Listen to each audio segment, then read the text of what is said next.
qui s'essouffle avec le temps pour manque de spectacle, de public et d'intérêt sportif, puisqu'à l'époque, les pilotes de F1 roulaient aussi en F2, et au fur et à mesure du temps, les pilotes se sont spécialisés dans des catégories, si bien que en 1985, le championnat de F2 de l'époque disparaît. Il est remplacé officieusement par la F3000.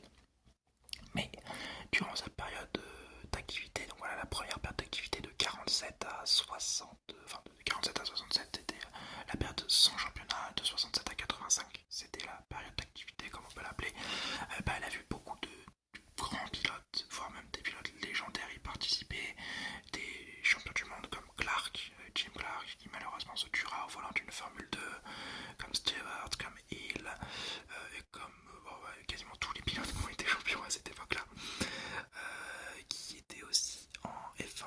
Mais voilà, donc comme je vous l'ai dit, qui descendaient en catégorie pour se faire plaisir, pour l'argent aussi. Loda a expliqué qu'il avait fait ça pour l'argent à des époques, mais aussi donc des jeunes pousses qui deviendront des grands, comme Rins ou Loda, qui eux sont passés par la Formule 2 avant d'arriver en Formule 1, pas comme Clark qui lui est quasiment directement arrivé en Formule 1 après avoir tapé dans l'œil de Colin Chapman, et qui ensuite redescendait en Formule 2 comme Graham Hill pour aller tabasser des petits jeunes parce que c'était marrant de le faire, hein, avouons-le.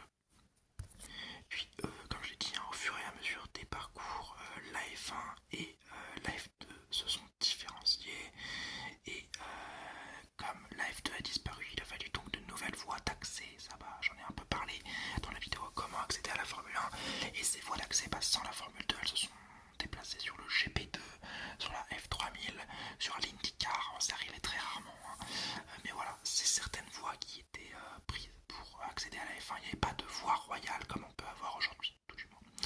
Et après un bref retour en 2008, en 2009 et 2012, le rachat de la Formule 1 par Liberty Media en 2017 fait réapparaître la F2, qu'elle fusionne d'ailleurs avec le GP2, sa concurrente, et créant une sorte de voie royale, comme j'en ai parlé plus tôt, qui suit la F1 dans ses déplacements, et qui donc inclut les jeunes pousses, les jeunes pilotes, à ce qu'ils sont censés être dans le futur, donc des pilotes de F1 qui vivent dans la F1 et l'environnement F1, qu'ils découvrent donc en Formule 2. C'est une sorte de petite préparation à cet aspect-là, en plus de l'aspect de course. Ceci est encore plus encouragé par les désormais nombreuses académies dont je vous ai également parlé, la Red Bull, la Ferrari Academy, la Mercedes Academy, et leur soutien, plus le contact que ça leur apporte, et pour les catégories précédentes, hein.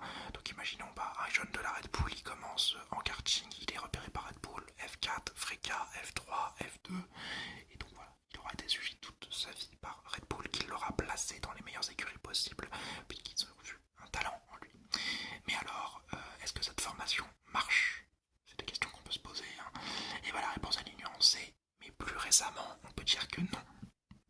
En fait, dès 2017, lors de la création de ce nouveau championnat, Leclerc, qui est champion du monde, est promu, comme Russell en 2018, avec Norris et Albon, deux autres pilotes de la QV 2018. Mais après cela, ça bloque.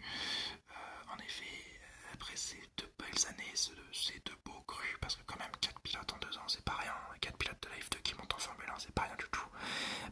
9 pilotes en 5 ans ont accédé à la Formule 1, et seulement un d'entre eux peut se targuer d'une réussite en Formule 1, c'est Piastri. Parce que la saison de fou qu'il nous a fait, mais Piastri c'est un talent générationnel, je le répète, hein, vraiment, il est exceptionnel. Les 8 autres pilotes, c'était un peu plus compliqué. Ils ont été amenés soit par leurs sponsors, comme Latifi, Joe, Sargent et Mazepin. Alors entendons-nous, ils ont été amenés grâce à leurs sponsors ou leurs contacts, mais ça veut en aucun cas dire que c'était des mauvais pilotes. Latifi, bon, c'était une chèvre. Joe, lui, il a été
catégories qui donnent le plus satisfaction. C'est les 3 que je vois, pas plus. Et encore pire, depuis 2017, seuls 3 champions du monde de Formule 2 ont été promus directement, Leclerc, Russell et Schumacher. Et les 2 derniers, ils ont été bloqués aux portes d'un paquet, Drugovic et Pourcher, tous les deux bloqués. De Vries aussi pendant très longtemps a été bloqué en Formule 1. Piastri a été bloqué également pendant une année malgré son titre. Vraiment, il y a un fort blocage après la Formule 2. Et comment on peut expliquer ça un petit peu?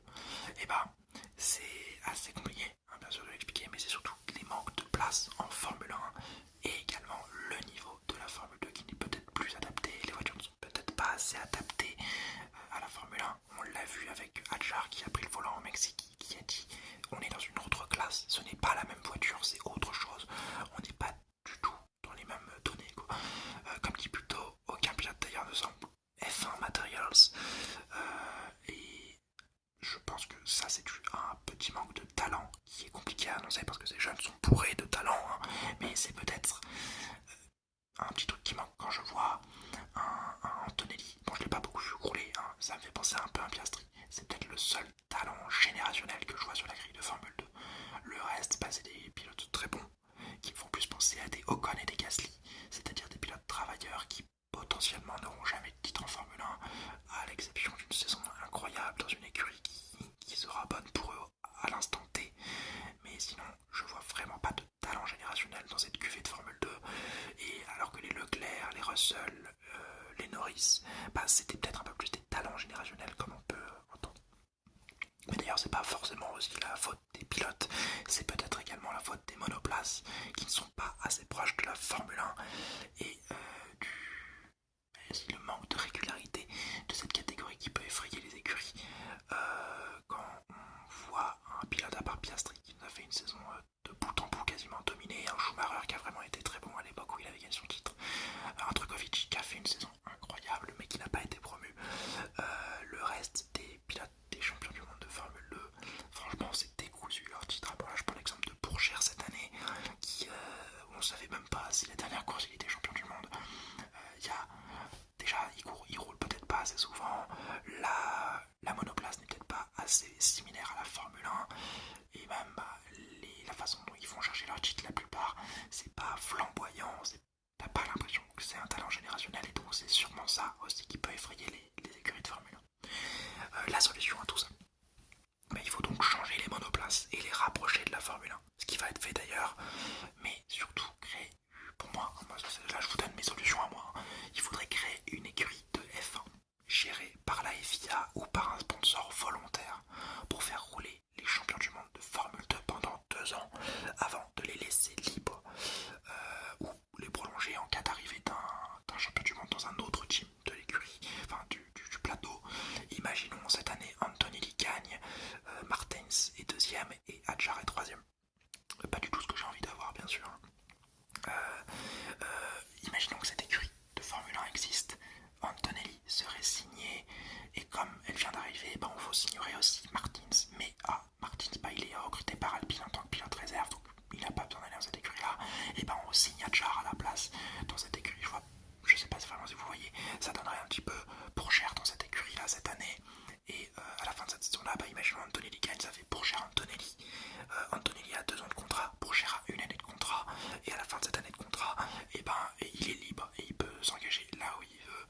Et ça pourrait sûrement, à mon avis, redynamiser un petit peu la catégorie et donner du sens à ce titre. Parce qu'actuellement, on l'a vu, les 3-4 dernières saisons, le champion du monde de Formule 2 ne signe jamais en F1 après, dans la saison juste après, et doit obligatoirement faire une saison soit dans Super Formula, soit en pilote de réserve. Et c'est pas génial pour la réputation de cette formule de promotion. Et aussi pour éviter que les seules promotions des pilotes soient des pilotes sponsors comme Latifi, Mazepin ou Sargent, qui sont meilleurs à casser des voitures qu'à rouler tout court, hein, parce que vraiment on peut en parler de ces 3 cas là.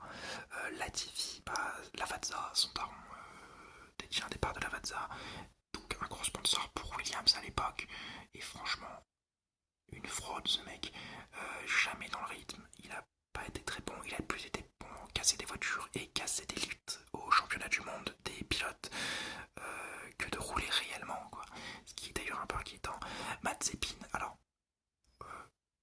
été assez tendre avec Mazepin. C'est même pas sa faute d'ailleurs s'il a quitté la Formule 1, c'est la faute de la guerre Ukraine-Russie. Mais je trouve qu'on aurait pu lui donner peut-être un peu plus de temps, surtout vu la poubelle dans laquelle il roulait. Mais effectivement, je pense qu'il n'a pas été vraiment aidé par le contexte, et même le contexte de son arrivée. Je vous rappelle, hein, un mois avant son arrivée en Formule 1, il y a une vidéo de lui qui sort, donc c'est lui qui la poste, où il touche les seins d'une meuf. On a vu plus intelligent comme move. Donc vraiment, le contexte était compliqué, il était vu comme un pilote payant, en plus de ça, un pilote russe qui, contrairement à Kvyat, on avait vraiment l'impression qu'il était aidé par les oligarques, dont son père. C'était pas vraiment une très bonne arrivée, et on peut comprendre tout même ça. Ah, ça l'était à chier. Donc, vraiment pas un pilote exceptionnel non plus. Et Sargent qui, depuis un an, je pense que des trois, Sargent c'est le plus prometteur. Et regardez la gueule de la promesse. Tous les jours, Drugovich doit avoir la place de Sargent cette année. Si Sargent n'est pas américain, elle n'a pas des sponsors.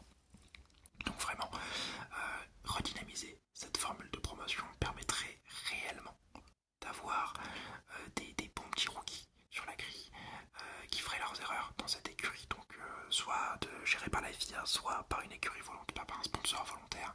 Mais moi je pense que c'est vraiment une bonne idée.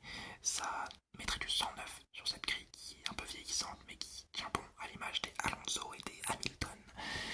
Et moi j'aimerais beaucoup ce move là parce que comme ça on se dirait plus qui va être le rookie de l'année entre Joe Piastri et un autre. Bon bah on sait directement qui c'est. Ou alors même quand il y a un seul rookie qui est le rookie de l'année, bon bah ça va être lui. Bah oui c'était le seul, c'est un peu con. Moi j'aime bien mon idée, en tout cas j'aime bien mon idée, hein, ça me fait plaisir de me dire ça. Mais j'aime bien mon idée de créer une écurie de Formule 1 juste pour les champions du monde. Parce que franchement ça redynamiserait beaucoup la catégorie. Et surtout ça donnerait un sens réel à ce titre de Formule 2 qui aujourd'hui ne veut quasiment plus rien dire. Et bien voilà, c'est déjà la fin de cette vidéo. J'espère qu'elle vous aura plu, que je vous aurai appris des choses, que vous aurez un peu compris pourquoi cette Formule 2 est en panne, simplement cette accession de la Formule 2 à la Formule 1 est en panne, et comment redynamiser tout ça, selon moi bien sûr. J'espère vous avoir détendu. Si c'est le cas, n'hésitez pas de liker